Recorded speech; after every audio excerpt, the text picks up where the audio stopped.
جیسے کہ ہم نے پچھلے لیسن میں بات کی تھی نا کہ امام بخاری جو ہیں ان کی یادداشت بہت ہی غیر معمولی قسم کی تھی۔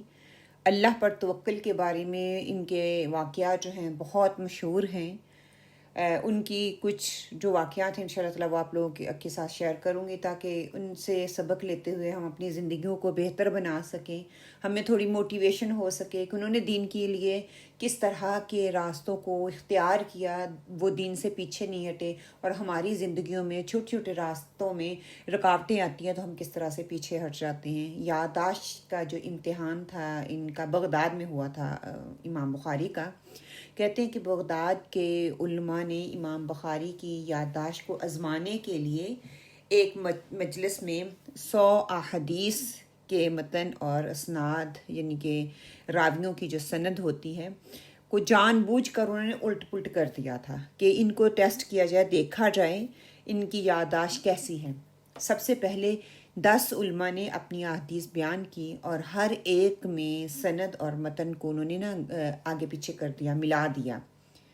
امام بخاری ہر حدیث کو غور سے کہتے ہیں، سنتے رہے اور کہتے ہیں کہ میں نہیں جانتا۔ جب سب نے اپنی احادیث بیان کر لی تو امام بخاری نے سب سے آخر میں باری باری ہر حدیث کو درست سند کے ساتھ دہرایا اور پھر فرمایا، آپ نے یوں کہا مگر صحیح روایت یوں ہے۔ مطلب یہ بھی نہیں کہا کہ ان کو کہ آپ نے غلط کہا یا آپ نے جان بوجھ کے ایسا کیا، کیونکہ ان کو تو پتہ نہیں تھا نا کہ وہ جان بوجھ کے ان کا ٹیسٹ لے رہے ہیں۔ مجلس میں موجود کہتے ہیں جتنے بھی علماء تھے سب حیران رہ گئے اور ان کی قوت حافظہ کا انہوں نے اعتراف کیا۔ یہ ایک بہت بڑا ٹیسٹ تھا ان کے لیے، الحمدللہ کامیابی سے انہوں نے اس کو پار کیا۔ اللہ سبحانہ وتعالیٰ نے غیر معمولی قسم کی ذہانت ان کو دی تھی۔ دوسرا بہت اہم واقعہ آتا ہے، کہتے ہیں 10 لاکھ احادیث حفظ کر لینا۔ امام بخاری فرمایا کرتے تھے کہ میں نے 1 لاکھ صحیح احادیث اور 2 لاکھ غیر صحیح احادیث زبانی یاد کر رکھی ہے۔ سبحان اللہ، سبحان اللہ، ہمیں ایک ایک 2 آیات یاد نہیں ہوتی، انہوں نے اتنا زیادہ احادیث کو جو ہے روایت کیا اور وہ بھی یاد کر کے۔ یہ صرف زبانی یاد نہیں تھی بلکہ ان کے تمام ان کی جو اسناد تھی وہ ان کے راویوں کے حالات تک وہ واقف تھے۔ پھر نماز اور دعا کے ساتھ یادداشت کی جو حفاظت ہے اس کے حوالے سے آتا ہے کہ امام بخاری جب بھی کوئی حدیث لکھتے تو پہلے غسل کرتے، 2 رکعت نماز پڑھتے اور اللہ سے دعا کرتے۔ ان کا کہنا تھا کہ میں نے کبھی کوئی حدیث بغیر تحقیق اور استخارے کے اپنی کتاب میں نہیں لکھی۔ تو کتنا بڑا ہمیں سبق مل رہا ہے، کوئی بھی آپ نے کام کرنا ہے تو سب سے پہلے استخارہ کریں، پھر اس کام کو کرنے کی کوشش کریں، اور یہ چیز ہمیں آپ صلی اللہ علیہ وآلہ وسلم کی سنت سے بھی ملتی ہے۔ اس سے ظاہر ہوتا ہے کہ وہ صرف یادداشت پر نہیں بلکہ اللہ پر مکمل بھروسہ اور توکل بھی کرتے تھے۔ ان کے توکل کا واقعات کافی ہیں۔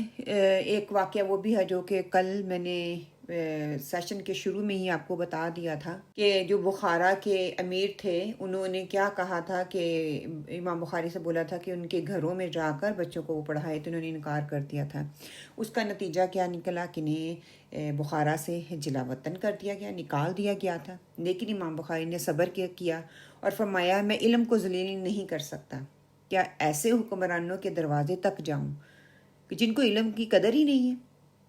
یہ ان کی اللہ پر مکمل بھروسے اور علم اور عظمت کا ثبوت تھا۔ اور آخری واقعہ بھی یاد کر لیں، جب ان کو نکال دیا گیا، فوت ہو گئے ہیں سڑک کے کنارے، کوئی نہیں پتا تھا کہاں جا رہے ہیں، اللہ پہ توکل بھروسے کے ذریعے گھر سے نکل پڑے۔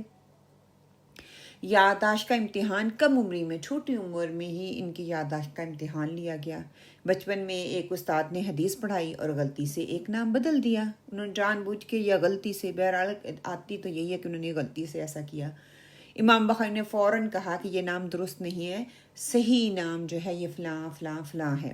انہوں نے پورا پھر ان کو بتایا کہ استاد نے تحقیق کی تو واقعی بچہ جو تھا یعنی کہ امام بخاری جو تھے انہوں نے بالکل درست کہا، وہ صحیح نکلے۔ اس وقت کہتے ہیں ان کی عمر بمشکل 10 سال ہوگی جب انہوں نے یہ کہا۔ اور یہ واقعات بتاتے ہیں کہ امام بخاری کی یادداشت اللہ سبحانہ وتعالیٰ کی طرف سے ایک خاص عطیہ تھی جو اللہ سبحانہ وتعالیٰ نے ان کو عنایت کی تھی، لیکن انہوں نے اس پر غرور کبھی بھی نہیں کیا تھا۔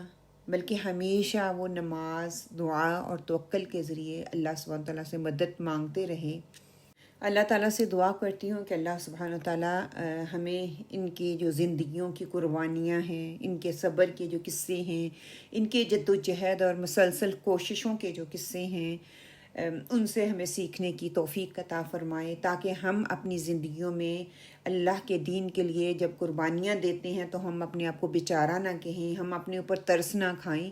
بڑے بڑے لوگ، بڑے بڑے اسکالرز جو پہلے گزر چکے ہیں، انہوں نے کیسی کیسی قربانیاں دیں۔ آپ صلی اللہ علیہ وسلم کی سنت ہمارے سامنے ہے کہ کتنی قربانیاں انہوں نے کی۔ صبر کا دامن نہ چھوڑیں، اس کے لیے جد و جہد جو ہے وہ مسلسل کرتے رہیں، تو انشاءاللہ ایک دن اللہ سبحانہ و تعالیٰ ضرور کامیاب کریں گے۔ یہ پریشانیاں، جو مصائب یا تکالیف انسان کی زندگی میں آتے ہیں، وہ انسان کو آزمانے کے لیے آتے ہیں، اور وہ تھوڑی دیر کی آزمائش ہوتے ہیں۔ اللہ سبحانہ تعالیٰ پر بھروسہ کیا جائے، توکل کیا جائے، تو اللہ سبحانہ تعالیٰ ان مشکلات سے نکال کر انسان کو وہ عزت دیتے ہیں، وہ مقام دیتے ہیں جو انسان سوچ بھی نہیں سکتا۔ تو انہوں نے دیکھیں اپنی زندگی میں شاید ان کو یہ اتنا احساس نہ ہو کہ انہوں نے کتنا بڑا کارنامہ کر دیا ہے۔ ان کی کتاب کو اللہ سبحانہ و تعالیٰ نے رہتی دنیا تک، جب تک مسلمان آتے رہیں گے، علم حاصل کرتے رہیں گے، ان کی کتابوں سے فائدہ اٹھایا جائے گا۔ کتنے اربوں خربوں لوگ ہوں گے جنہوں نے ان کی کتابوں سے فائدہ اٹھایا، اور قیامت تک وہ اٹھاتے رہیں گے۔ اللہ سبحانہ تعالیٰ ہمیں بھی اپنی نیتوں کو خالص کر کے خاص طور پر اللہ سبحانہ تعالیٰ کے لیے ہر کام کرنے کی توفیق عطا فرمائے۔ ہم اس لیول تک تو پہنچ ہی نہیں سکتے، جتنی بھی محنت کر لیں، جتنی بھی کوشش کر لیں، اللہ سبحانہ تعالیٰ سے یہ دعا ضرور کر سکتے ہیں کہ اللہ سبحانہ تعالیٰ ہماری ٹوٹی پھوٹی کوششوں کو قبول کر لے۔ ربنا تقبل منا، ربنا تقبل منا انک انت السمیع العلیم وتب علینا انک انت التواب الرحیم۔ وقول قولی ھذا واستغفر اللہ لی ولکم، آمین یا رب العالمین۔ انشاءاللہ تعالیٰ اگلے سیشن میں ہم امام مسلم کے حوالے سے انشاءاللہ تعالیٰ بات کریں گے۔